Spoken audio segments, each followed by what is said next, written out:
10 days have passed since I first started the first fermentation of my kombucha, and I'm super happy it is finally ready. From day 6, I started to taste the kombucha to see how the flavor was changing and everything was happening properly. This is what you want to do to know when it is ready. It's not really an exact science in that sense, and it's also very depends on what you're looking for. Obviously, the shorter the first fermentation, the sweeter it's going to be. And then the longer it's going to be a little bit more tart, acidic flavor that is quite well known from the kombucha. And obviously, the longer you let it on, then it will turn into vinegar. So you have to really kind of, you know, taste as you go along. 10 days for me today, to be honest. I think it's perfect. The flavor is just spot on. Not too sweet, not too tart. Actually, I thought about taking it out on day 8, but I'm glad I waited because today it's really, really what I was looking for. So I'll just show you. You can see my SCOBY here. I'm so happy. It started.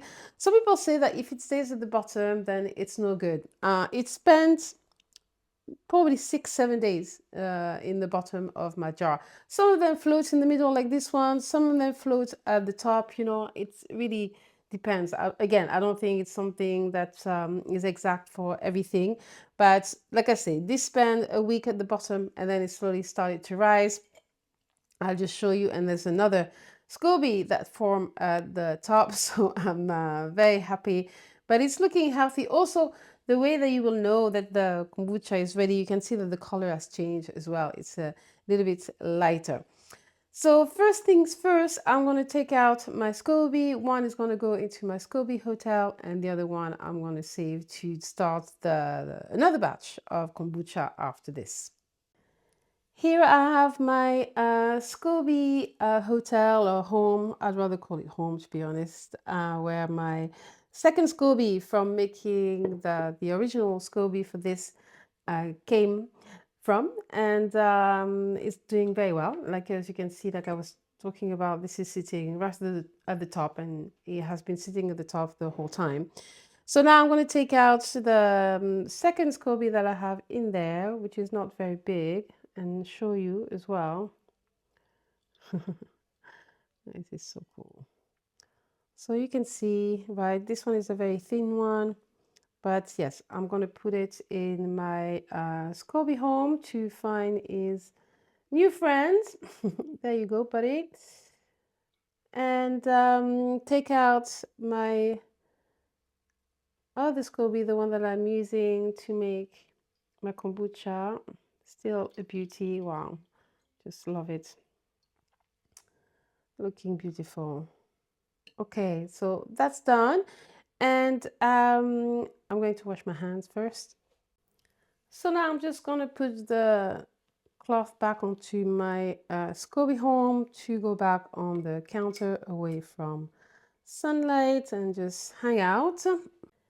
And now I can start the second fermentation, which is the fun part. I mean, this is all fun, but flavoring my kombucha in different bottles. I have all my containers and my ingredients ready as to what I'm going to flavor. So the jar I use for the kombucha is 4 liters. So I have 2 bottles of 2 liters. This is 750 milliliters. And then altogether, I think it's about the same. So that I can use, obviously, what I have made. But for the next batch, I'm only going to do 3 liters because these are actually the bottles that I'm going to use for specifically for the kombucha. And I had to take one of the bottles that I use for the ginger bug just because I have so much kombucha right now. I particularly like those bottles because this is, it works like that with the top. I bought this not on purpose to begin with, but then I found that it's quite handy because sometimes the buildup of carbon dioxide means that this pops up.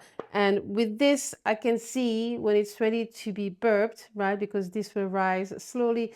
And if I don't have the time to catch it, it just comes up on its own, preventing the bottle from exploding, which can happen, but it's never happened with me. But yes, So the ideally maybe using the swing top bottles like this with this little thing there that allows for the pressure not to be built, even though you will need to burp it every so often.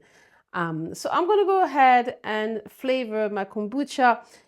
You can do juices if you want to add to the kombucha, or you can put pieces directly in the bottle. I'm going to do a mix of things. I have pineapple and ginger, which I'm going to put a few pieces in there with the kombucha. I also have grapefruit, which is my favorite flavor, and I'm going to add to the grapefruit some beautiful hibiscus tea that I made yesterday. I actually didn't, I'll just let it in the water to infuse, just cold infusion. And I have blueberry, kiwi, and also peach and some blackberries that I picked myself, actually the first of the seasons. Everything is organic here apart from the grapefruit that I didn't manage to find. So I'm gonna go ahead and juice. I'm gonna make a juice out of the kiwi, the blueberries. I would put pieces of blackberry and peach in this one, and I'm gonna juice the grapefruit and mix it with the hibiscus infusion. All my bottles are ready. As you can see, I didn't put a lot. From what I understand, you don't really need that much, right? The sugar from the fruit will help with the second fermentation, where we get more carbon dioxide and we get the fizzy drink that is kombucha. I'm super excited about it because I had SCOBY years ago, but I never actually went ahead with the second fermentation stage. I only stayed in the first fermentation because of lack of knowledge. So this is very new to me. But from what I've read, just a few pieces of fruit is enough. And you can do kombucha with anything. Like I say, I put some hibiscus infusion and grapefruit juice here. If it was hibiscus alone, to add more sugar, because obviously there is no sugar on the, or very little on the hibiscus flower. But for this purpose, I don't need to add any sugar whatsoever. The sugar from the fruit, like I say, will take over. So I have my little funnel and I'm going to go ahead and fill up all of my bottles.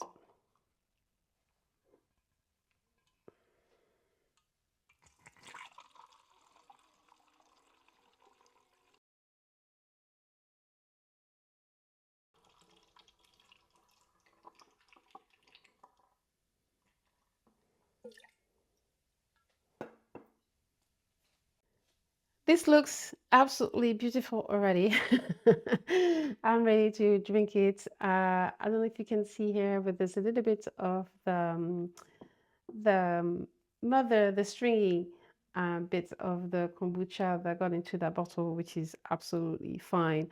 So I'm just going to close them, and in between 1 to 3 days, it should be ready. Like I say, you might want to burp it every so often just to make sure.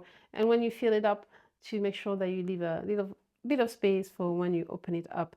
But yeah, looking deliciously bubbly already. Let me close them up.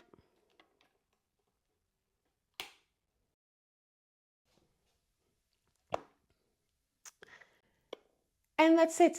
I will be back in a couple of days just to taste and enjoy. Yeah, really looking forward to it. 3 days have passed since I bottled my kombuchas with the different flavors. As you can see, I already tried one of them. I actually tried this one yesterday, and you can see what I was talking about with this bottle, right? With this lid, it's starting to push up. Because of the carbon dioxide buildup inside of the bottle. So it's a good indication. And like I was saying, if I'm not around, then it just pops on its own. So I'm just going to pop it right now. And you can hear, right, and see the bubbles. And you can smell also. I'm going to have another, yeah, you can see all the lovely bubbles there coming up. This is so cool. Anyway, I'm going to try it again, even though I tried it before, but it's a little bit more acidic now, which is nice. It's still sweet.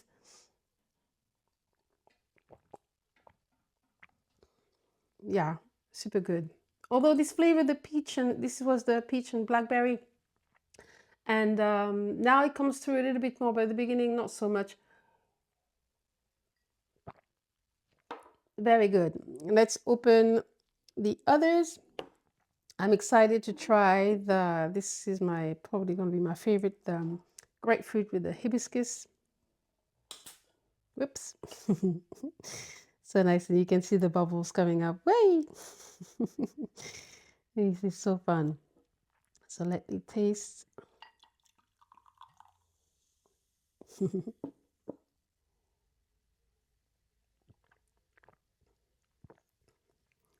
Yeah, really nice. This one is a bit more pronounced. I can taste the grapefruit.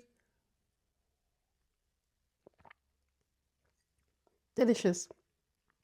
Yeah, I'll do that again. And so this one was the grapefruit juice, and I'd be more inclined actually just to do juices in the future to flavor the kombucha, because you can do it with pieces, but I don't think the flavors come through so much when it's in pieces rather than adding fruit juice. And this one was actually a little bit of a puree, and you can see it has formed this blob there. This was the kiwi and blueberry, I believe. So this is why you should label your stuff. I already forgot. Let me see. Let me open it. Again, lovely bubbles coming up. Whoops. Nice. Is it gonna come out? No. Good. But you can see lovely and bubbly. Let me try this one. Yeah, the puree is blocking a little bit, but the stream, I'll have to take it out. Let me try it. Super nice. Yeah, this one comes through a little bit more.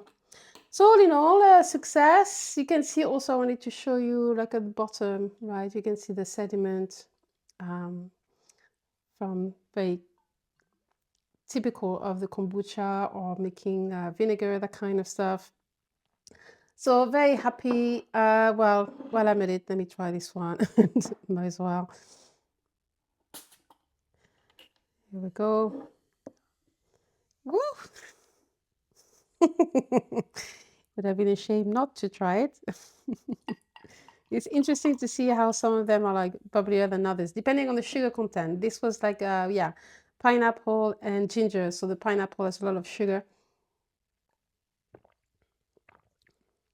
Yeah, this one is very pronounced. You can definitely taste the pineapple. Nice flavors. I'm very happy. Yes. So here we go. The kombucha making adventure has officially begun. So exciting. Again, I can't stop using that word, exciting. Yes, that's the theme. I just love fermentation. And I almost forgot to mention, once you are happy with your kombucha, the taste of it, put it in the refrigerator, in the fridge, so that it slows down the fermentation process. Otherwise, it will turn very acidic. So once you're happy with the taste, then just put it in the fridge and just enjoy.